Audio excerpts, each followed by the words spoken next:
రండి, ప్రభు మహాకృపలో మీరు అందరూ క్షేమమే కదూ.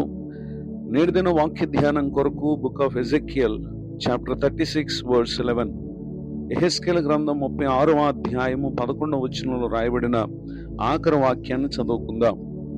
మునుపటి కంటే అధికమైన మేలు మీకు కలుగు చేసేదను. చదవబడిన ఈ వాక్య భాగంలోని దీవెన నా ప్రియులకు మీరు అందరూ పొందుదురుగాక.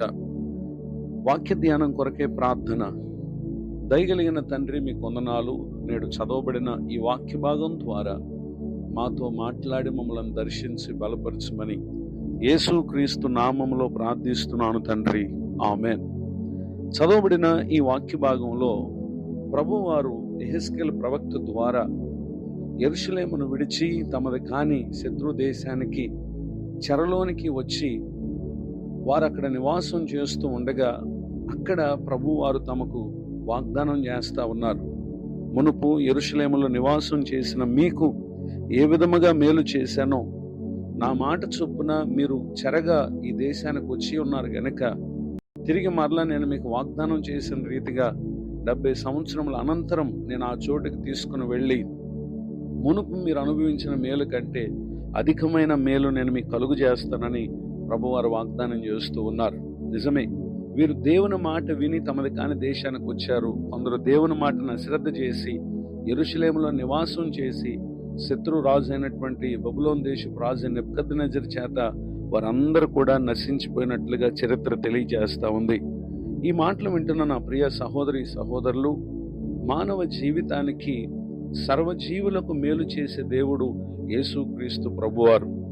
అయితే అధికమైన మేలు మన జీవితంలో పొందాలంటే ఖచ్చితంగా ప్రతి విశ్వాసి పరీక్షించబడతారు, వారు శోధనకు గురి అవుతారు అనేటటువంటి విషయాన్ని దేవుని యొక్క వాక్యం మనకు తెలియపరుస్తూ ఉంది.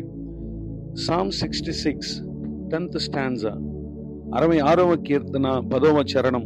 దేవా, నీవు మమ్మను పరిశీలించి ఉన్నావు, వెండిని నిర్మలము చేయు రీతిగా మమ్మను నిర్మలను చేసి ఉన్నావు అని చెప్పి ఇక్కడ కీర్తనకారుడు తెలియచేయటం మనం గమనించగలం. నిజమే, మన విశ్వాసము అధికమైన మేలు పొందుటకు అది పరీక్షించబడుతుంది. ఈ విషయాన్ని గురించి పీటర్స్ ఫస్ట్ ఎపిజిల్ చాప్టర్ 1 వర్స్ 7, పేతురు రాసిన మొదటి పత్రిక 1వ అధ్యాయం 7వ వచనం, నశించిపోవు సువర్ణము అగ్ని పరీక్ష వలన శుద్ధపరచబడుచున్నది కదా, దానికంటే అమూల్యమైన మీ విశ్వాసము ఈ శోధనల చేత పరీక్షకు నిలిచినదై యేసుక్రీస్తు ప్రత్యక్షమైనప్పుడు మీకు మెప్పును మహిమయు ఘనతయు కలుగుటకు కారణమగును అని చెప్పి సంఘానికి ఈ మాటలను తెలియచేయటం మనం గమనించగలం. నిజమే, ఇహమందు ప్రభు ప్రతి పరిస్థితుల్లో ఆయన మనకు మేలును అనుగ్రహిస్తారు. అంతకంటే మించి నిత్యము మనం మేలు నొందునట్లు తన రాజ్యమందు ఆయన మనలను చేర్చుకుని మెప్పును మహిమను ఘనతను కూడా ఆయన అనుగ్రహిస్తారు అనేటటువంటి విషయాన్ని ఇక్కడ మనం చూస్తూ ఉన్నాం. నిజమే, మేలు నొందుట వేరు, అధికమైన మేలు నొందుట వేరు.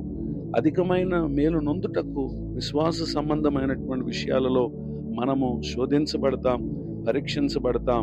అయితే వాటిని బట్టి ఎంతమాత్రం దిగులు పడక, అధైర్యపడక ఎవరైతే ప్రభు కోసం కనిపెడతారో నిశ్చయంగా ఆయన వారిని అధికముగా దీవిస్తారు.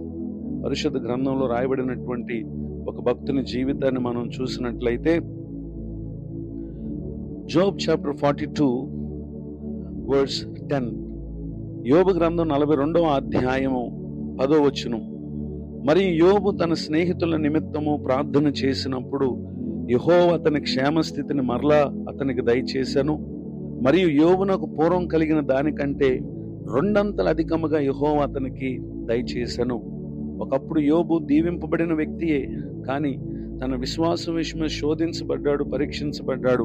కానీ ప్రభు కొరకు కనిపెట్టాడు గనుక తాను మొదట కలిగినటువంటి ఆశీర్వాదాల కంటే అధికముగా, అనగా 2 అంతల ఆశీర్వాదాన్ని అతడు పొందినటువంటి విషయాలను తదుపరి వచనాలు మనకు తెలియజేస్తూ ఉన్నాయి. ఈ మాటలు వింటున్న నా ప్రియ సహోదరి సహోదరులు, మేలు నొందినటువంటి మీరు ప్రస్తుతం విశ్వాసం విషయమై పరీక్షించబడుతున్నారా?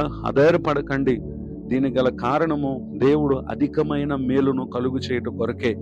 నిశ్చయముగా ఇటు దీవెనకు నా ప్రియులకు మీరు పాత్రులగుటకు పరిశుద్ధాత్మ దేవుడు మీరు అనుభవించుచున్నటువంటి ఈ పరీక్షల్లో మనకు సహాయం చేసే దేవుడు తోడై ఉండును గాక. ఆమేన్. ప్రార్థన. ప్రేమ కలిగిన మా తండ్రి, మీకు వందనాలు. నేడు విన్న ఈ మాటల ద్వారా మమ్మలను మీరు ధైర్యపరిచి బలపరిచినందుకు స్తోత్రం. నేడు పెళ్లి రోజు మరి పుట్టినరోజు జరుపుకుంటున్న ప్రియులు ఈ నూతన సంవత్సరం అందు ఇప్పటి వరకు అనుభవించిన పలు శోధన, సమస్యలు, ఇబ్బందులు అన్నిటి నుండి విడుదల పొంది మీరు అనుగ్రహించినటువంటి అధికమైన మేలును పొంది నిత్య రాజ్యానికి వారసులకు ఉన్నట్లుగా వారి జీవిత కాలం అంతటిని దీవించండి. దైవజనులను, వారి కుటుంబాన్ని, సేవా పరిచయం దీవించండి. కృంగిన వారిని, దుఃఖితులను, వేదనలో ఉన్న వారిని ఆదరించండి.